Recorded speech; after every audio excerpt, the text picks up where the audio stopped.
mga kalolo. 2 linggo wala tayong video. So ngayon mag-update tayo. So tumigil tayo sa paglo-loading sa karera, sa truck kasi tinamaan ng one eye cold. First timer si Lolo. Hindi ko masyadong alam gaano yung mga gamot dun Tanong-tanong lang. Pero ngayon pipikit-pikit pa rin mga kalapati ko Pipikit-pikit pa rin. Meron pa rin silang one eye cold. Pero nagamot ko na ito yung Terramycin LA, yung napanood ko kaya isang vlogger na nakakalapati na nag-inject siya ng Terramycin LA. So yung Terramycin LA kasama na lahat, pati mga adeno, one eye cold.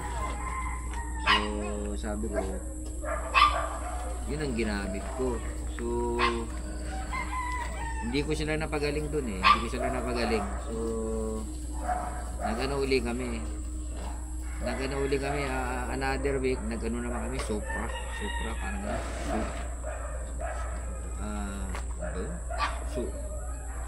basta gano'n yung powder.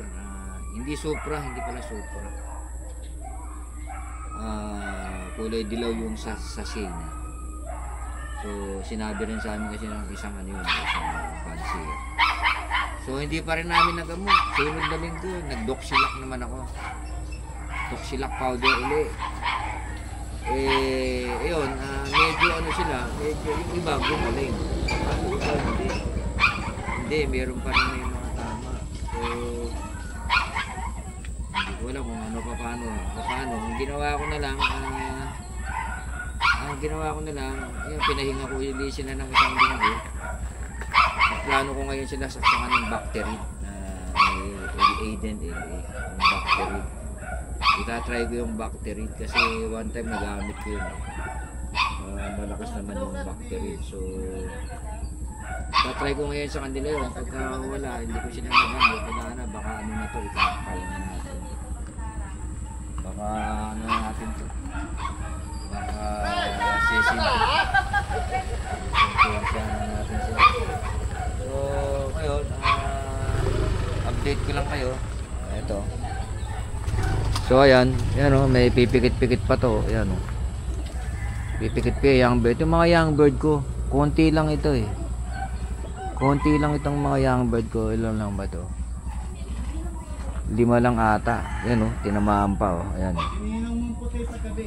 Ayan so yung nasa taas medyo pareho ko, magaling-galing yung mga taas. Itong dalawang to nasa baba, ayan nakapikit pa yung isa. So young bird ko yan 5. Ito yung mga flyer ko. Ayan ayan yung mga flyer ko. Pinapalipad-lipad naman yung mga yan kasi malulungkot sila. Ayan malulungkot sila kasi pala itong dalawang to mga yan isa ano pa siguro yan sasaksakan ko ulit sila ng Bacterid na antibiotic na antibacterial na long lasting. So itry ko, sana magamot ko na sila. Sa mga fancier dyan kung meron man kayong alam na mas mabisang solusyon, paki-comment na lang dyan sa sa aking comment para maturuan nyo naman si Lolo kasi bagito tayo sa pagkakalapati. Ngayon lang tayo nagkarera talaga, yung talagang karera na mga sinasampa sa truck. So ngayon lang nagkarera si Lolo ng ganun. So nagkaroon kami ng problema nung mga sinampa sila sa truck. Yan, kung kami nagkaroon ng problema yung sa one eye cold. Nagka one eye cold lahat yung aming yung aming kalapate. So nung ginamot namin sila, padibasa newbie tayo, hindi rin natin nakuha kung anong gamot ang tinry natin.